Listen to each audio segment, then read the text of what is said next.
सरकारी मान्यता और 26,000 रुपया मासिक वेतन की मांग को लेकर आज बानाहट में आशा कार्यकर्ताओं ने बानाहट प्राथमिक स्वास्थ्य केंद्र के सामने जोरदार प्रदर्शन किया।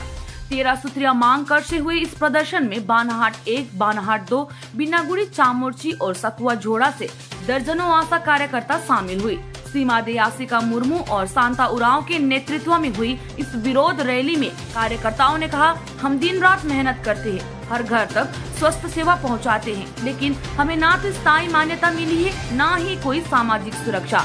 उन्होंने जोर देकर कहा कि गर्भवती महिलाओं की देखभाल, टीकाकरण, पारिवारिक नियोजन, बच्चों की निगरानी, इन सभी कामों में हम जरूरी भूमिका निभाते हैं, फिर भी सरकार हमें असंगठित मानती है। उनका कहना है कि हमें कम से कम 26,000 रुपया का मासिक वेतन, सुरक्षा सुविधा और पेंशन की गारंटी मिलनी चाहिए। कार्यकर्ताओं ने बताया कि इससे पहले भी BMOH को ज्ञापन दिया गया था, लेकिन अब तक कोई ठोस जवाब नहीं मिला। नहीं, हम लोग डेपुटेशन तो BMO सर को दिए हैं, बीते शनिवार को ही दे चुके हैं। और अभी जो हम लोग यहाँ पर जो इकट्ठा हुए हैं, अगर यही जो हम लोग का दाबी है, अगर वो हम लोग का जो मान लिया जाएगा तो फिर और ठीक है, आगे और बेहतर आंदोलन में जाएंगे। अगर आज का केवल बानाहट का नहीं है, हम लोग का दुबुगड़ी ब्लॉक का नहीं है, पूरे वेस्ट बंगाल में ही हम लोग अपना जगह में आज लिए है और आंदोलन आगे बड़ा करने का हम लोग किया है। अगर हम लोग का दाबी नहीं माना तो अगर आज हम लोग का दाबी नहीं माना गया तो इसे और कुछ ये करेंगे, ताकि मानना ही पड़ेगा ना।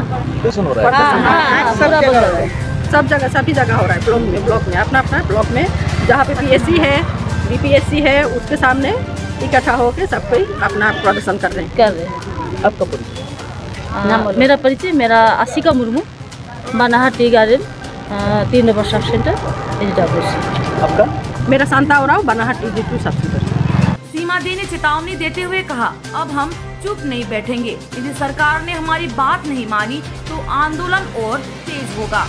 रैली में मौजूद सभी आशा कार्यकर्ताओं ने जनता से भी अपील की कि उनके न्यायपूर्ण संघर्ष में साथ दे। বিভিন্ন দাবি আমাদের 13 দফা দাবি আছে। দাবি হচ্ছে আমরা বলবো সামগ্রিকভাবে সমগ্র সরকারের বিরুদ্ধেই আমাদের দাবি, কেন্দ্র রাজ্য দুজনের বিরুদ্ধেই আমাদের দাবি।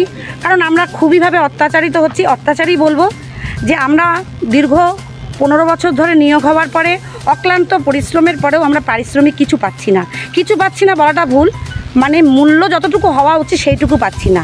আমাদের কাজের কোনো সময়সীমা নেই, নির্দিষ্ট কোনো সময়সীমা নেই, সুরক্ষা বলতে কোনো কিছুই নেই। রাত বিরাতে যখন আমরা মাদেরকে নিয়ে আসি, আমাদের সুরক্ষা বলে কিছু নেই। বেতন 5,200, আমাদের 250 টাকা হচ্ছে নির্দিষ্ট আমাদের ভাতা দেওয়া হয়। সেই ভাতার বিনিময়ে আমাদের মানে অমানসিক পরিশ্রম করানো হয়। যে মাঠে ঘাটে ময়দানে যেখানে যেরকম কাজ, সেই কাজে আমাদেরকে যেতে হয়। তাই 24 ঘন্টা ডিউটি, এই পরিষেবা দিতে আমাদের কোনো বাধা নেই, কিন্তু আমাদের ন্যূনতম বেতন 26,000 টাকা করতে হবে এবং আমাদের স্থায়ীকরণ করতে হবে, সরকারি স্বীকৃতি দিতে হবে, বোনাসের পরিমাণ বাড়াতেই হবে। আর যা ইনসেন্টিভ সময়চিতভাবে আমরা পাই না, ভাগে ভাগে পাই, সেই ইনসেন্টিভটা যেন আমরা সময়চিতভাবে পাই, নির্দিষ্ট সময় একভাবে একসঙ্গে পাই। এখনও আমাদের 2 মাসের টাকা বাকি আছে, বকেয়া ছিল 4 মাসের, সেই 2 মাসের টাকা আমরা পেয়েছি, আর 2 মাস আমরা পাইনি। আমরা চাই যে আমাদের যে টাকা যে যতটুকু আমরা পাই সেটা যেন একটা নির্দিষ্ট সময়ের মধ্যে পাই, এটাই আমাদের আজকের দাবি। আর কোনো কাজের ক্ষেত্রে যেন কোনো বৈষম্যমূলক আচরণ আমরা না পাই। দিনকে দিন আমাদের উপরে কাজের চাপ বাড়িয়ে দেওয়া হচ্ছে, এই চাপ যেন একটু মানবিকভাবে আমাদের দিকে দেখা হয়, এটা আমাদের সমস্ত সরকারের কাছে অনুরোধ। হ্যাঁ, এটা করছি, অনুরোধ রাখছি।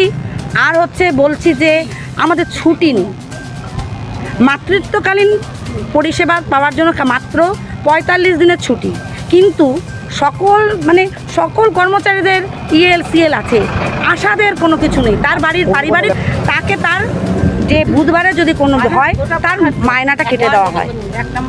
আমরা আছি বানাহাট 1 নম্বর জিপি, 2 নম্বর জিপি, চামচি জিপি, বিনাগুড়ি জিপি, বানাহাট ব্লকের সমস্তই আছে।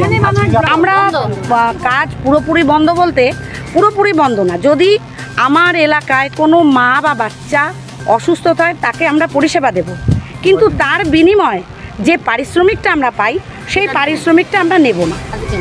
আজকের দিনে পরিষেবা দেব, কারণ আমাদের এই দাবির জন্য আমার এলাকার মা বাচ্চার ক্ষতি হোক সেটা আমরা কোনো সময় মানব না।